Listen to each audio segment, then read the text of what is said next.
Recently, I was asked to prepare a 10 or 15-minute video to be shown during the 50th anniversary of the church that I served in Florida for 27 years.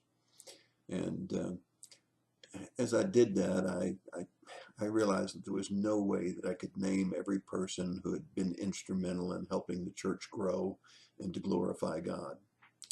And that's a real problem because there were certainly some really outstanding people who came along at just the right time with just the right skill set, spiritual gifts and other things to help us grow and to glorify God at Southside.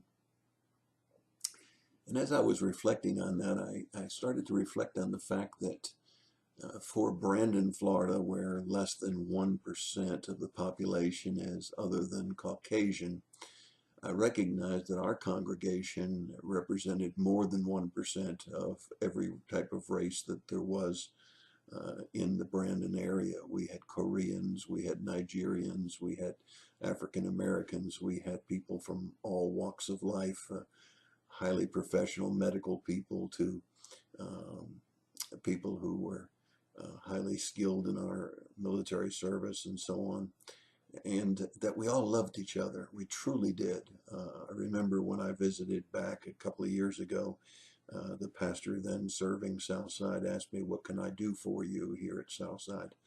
And I remember distinctly looking him square in the face and saying, "Love the people."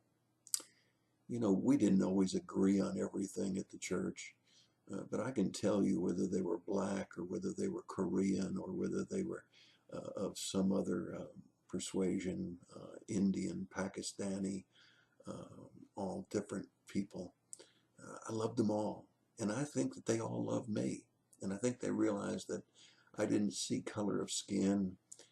I didn't see any prejudice or any things that would be objectionable to God within our church, that if I picked up even the slightest whimper of any kind of a problem, I made it very, very clear that it would not be stood for, and that we were going to be a harmonious group, and the church was going to be available, and membership was going to be available to everybody, regardless of what their economic situation was, or what color of the skin they had, or what their background had been, or what country they came from.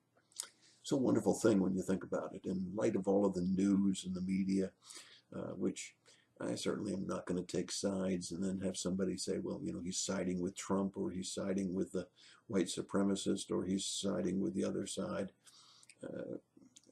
There's just too much investigation that needs to be done. It seems like there's plenty of blame to go all the way around.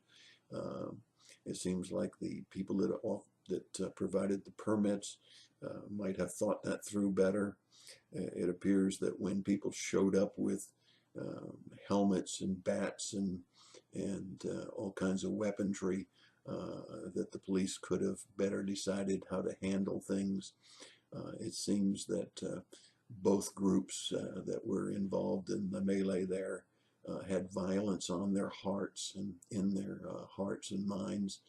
And I despise both groups. I despise anybody that thinks that violence and hatred is a way that we should live our lives and that we should think. I truly believe what it says in Galatians chapter 3, verse 28. That's Galatians chapter 3, verse 28. We are all one in Christ Jesus. We're all one in Christ Jesus.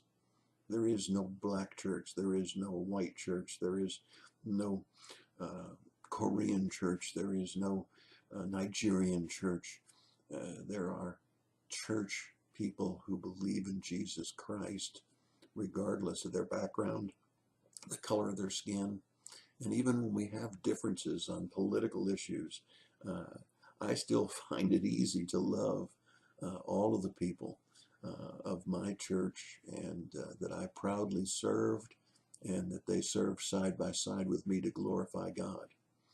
So as I got ready to do this 10-minute video, which I have not done yet, but I'm still writing to try to capture all that I've just shared here, I got to tell you, When I was first interviewed for the position, I said, if any person is not welcome as a member of our church, then you're going to be calling the wrong pastor, because the church that I represent and that I shepherd will be open to anyone from any walk of life, any color of skin.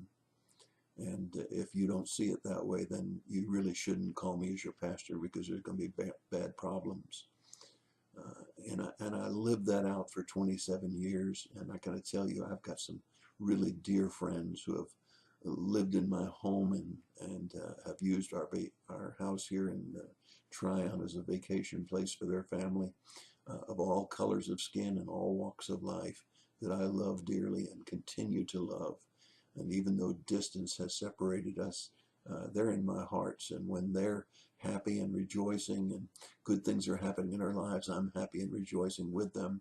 And when they're hurting, I'm hurting with them. And when they weep a tear, I weep a tear with them. Wouldn't it be wonderful if the whole United States could be, as I believe our church was in Florida, harmonious, where all are one in Christ Jesus? That's my thought for the day. I hope it's your thought for the day as well. God bless you and have a great day.